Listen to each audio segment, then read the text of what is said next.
வணக்கங்க. இன்னைக்கு முருங்கைக்கீரை வச்சு முட்டை ஆம்லெட் எப்படி செய்யலான்னு பார்க்கலாம். 3 முட்டை எடுத்து வச்சிருக்கேன். 3 பெரிய வெங்காயம் கட் பண்ணி வச்சிருக்கேன். ஒரு கைப்பிடி அளவு முருங்கைக்கீரை வந்துட்டு வச்சிருக்கேன். இந்த முட்டை ஆம்லெட் வந்துட்டு முருங்கைக்கீரை சாப்பிடாத குழந்தைங்களுக்கு இந்த மாதிரி ஆம்லெட் போட்டு செஞ்சு கொடுங்க. இப்போ ஒரு கடாயில் வந்துட்டு தேவையான அளவு எண்ணெய் விட்டுக்கலாம். இப்போ நம்ம நறுக்கி வச்சிருக்க அந்த வெங்காயத்தை வந்து பொன்னிறமாக வந்துட்டு வதக்கிக்கலாம். வெங்காயத்தை வந்து ரொம்ப டீப்பாக ஃப்ரை பண்ணாதீங்க. ஒரு கண்ணாடி பதத்துக்கு வந்து ஃப்ரை பண்ணால் போதும். இதுக்கு தேவையான உப்பு நம்ம இதில் சேர்த்துக்கலாம். கொஞ்சம் மஞ்சத்தூள், இது முட்டை அப்படிங்கிறதுனால மஞ்சத்தூள் கொஞ்சம் சேர்த்துக்கலாம். சேர்த்துட்டு இதை நல்லா வந்து கலந்து விட்டுக்கோங்க. மஞ்சத்தூள் வந்து நல்லா அந்த வெங்காயத்தோட கலக்கிற மாதிரி கலந்து விட்டுக்கோங்க. நம்ம சாதாரணமாக யூஸ் பண்ணக்கூடிய வீட்டில் குழம்பு மிளகாத்தூள் இருக்கு இல்லைங்களா, காரத்துக்கு வந்து குழந்தைங்களுக்கு இது கொடுக்கறதா இருந்தாக்கா நீங்கள் வந்து பச்சை மிளகாய் சேர்க்காதீங்க. வீட்டில் யூஸ் பண்ணக்கூடிய அந்த குழம்பு மிளகாத்தூள் வந்து காரத்துக்கு ஏற்ற மாதிரி யூஸ் பண்ணிக்கோங்க. இது வந்து பெரியவங்க சாப்பிட்றது. ஆனால் 1 ஸ்பூன் வந்து நான் குழம்பு மிளகாத்தூள் போட்டிருக்கேன். கொஞ்சம் காரமாக இருந்தால் நல்லாயிருக்கும் இது. அதனால் 1 ஸ்பூன் வந்துட்டு நான் குழம்பு மிளகாத்தூள் சேர்த்துருக்கேன். நீங்கள் வேணால் இந்த குழம்பு மிளகாத்தூள் வந்து கம்மி பண்ணிக்கோங்க. நீங்கள் இந்த மசாலா இல்லை, இந்த குழம்பு மிளகாத்தூளில் ஆல்ரெடி எல்லா மசாலாவும் நம்ம போட்டிருப்போம். அதனால தான் நான் இந்த குழம்பு மிளகாத்தூள் வந்து நான் இதுக்கு வந்து சேர்க்குறேன். மக்களே வந்து அப்படியே ஒரு லைக் ஒன்று போட்டுட்டு வந்து வீடியோ பாருங்கள் மக்களே.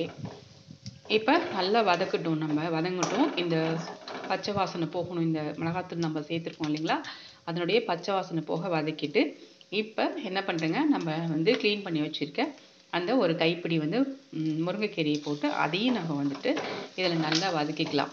இந்த நல்ல சூட்டில் இது வந்து நம்ம வந்து சேர்க்கறதுனால உங்களுக்கு சீக்கிரமாகவே உங்களுக்கு வந்து வதங்கி வந்துடும். கொஞ்சம் முருங்கைக்கீரை வந்து யூஸ் பண்ணி எந்த கீரை வேணாலும் யூஸ் பண்ணிக்கலாம். நீங்கள் வந்து அந்த பசலைக்கீரை யூஸ் பண்ணிக்கலாம். கீரை குழந்தைங்களுக்கு கொடுக்கறதுக்கு நம்ம வந்து இந்த இந்த மெத்தட் வந்து நம்ம யூஸ் பண்ணிக்கலாம். நம்ம இந்த வழியில் வந்து கீரையை கொடுக்கலாம். முளைக்கீரை வச்சுக்கலாம், வெந்தயக்கீரை, எந்த கீரை வந்து குழந்தைங்களுக்கு கொடுக்கணும்னு நீங்கள் நினைக்கிறீங்களோ அந்த கீரையை வந்து நீங்கள் இதில் சேர்த்துக்கலாம். எந்த கீரையிலையும் இதை வந்து செய்யலாம்.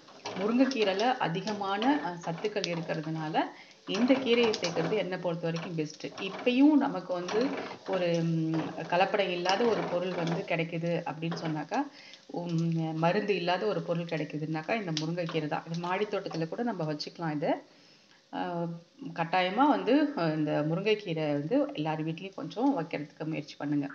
இதை நல்லா ஆற வச்சு ஒரு பவுலுக்கு வந்துட்டு நம்ம ட்ரான்ஸ்ஃபர் பண்ணிக்கலாம். இது நல்லா ஆறணும். சூட்டோட நம்ம முட்டை சேர்க்கக்கூடாது.